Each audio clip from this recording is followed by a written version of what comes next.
Hey everyone, welcome back to the channel. Today I'm going to give you a quick but thorough walkthrough of the new UI3 update in Figma, specifically focusing on the toolbar.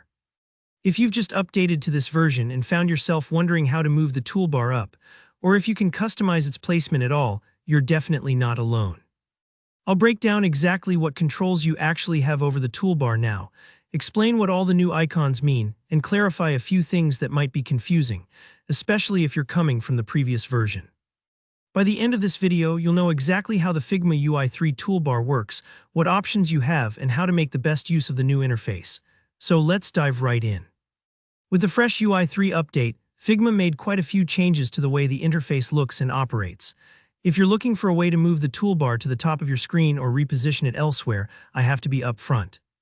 In this new version, Figma doesn't actually give us a built-in way to move the toolbar up or dock it at the top, like some other design tools might allow.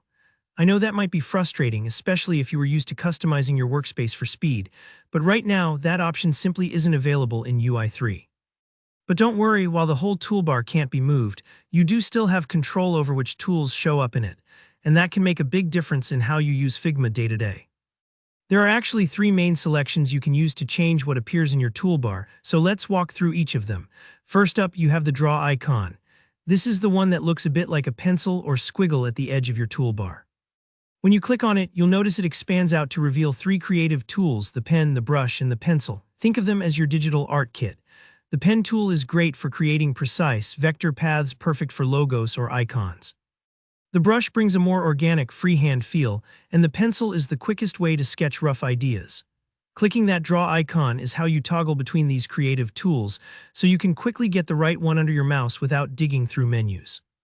Next on your toolbar, you'll see options for design and dev mode. These modes are how you control your workspace focus. When you're in design mode, you have full access to all creative design features, laying out frames, working with typography, and all that good stuff.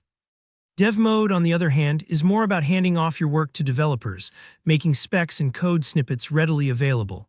It's a bit like flipping your sketchbook over and handing it to your coder friend. Do keep in mind, though, switching to dev mode might prompt you to upgrade your Figma plan, since some advanced features in dev mode are only included in paid versions. So if you hit a barrier here, don't worry, just stick with design mode for now, or check your plan if you need to collaborate with developers. And that's really it for now. With UI3, Figma has streamlined the interface and limited how much you can customize the toolbar's actual position. It might feel a bit restrictive if you're used to moving things around, but once you get used to navigating between the draw tools and toggling between design and dev modes, you'll find that everything you need is still neatly within reach. Thanks for watching this walkthrough. If you found it helpful, be sure to hit that like button and let me know in the comments if you have any other questions about Figma's UI3 or if there's something you'd like to see covered next. Don't forget to subscribe for more helpful tutorials, and I'll see you in the next one.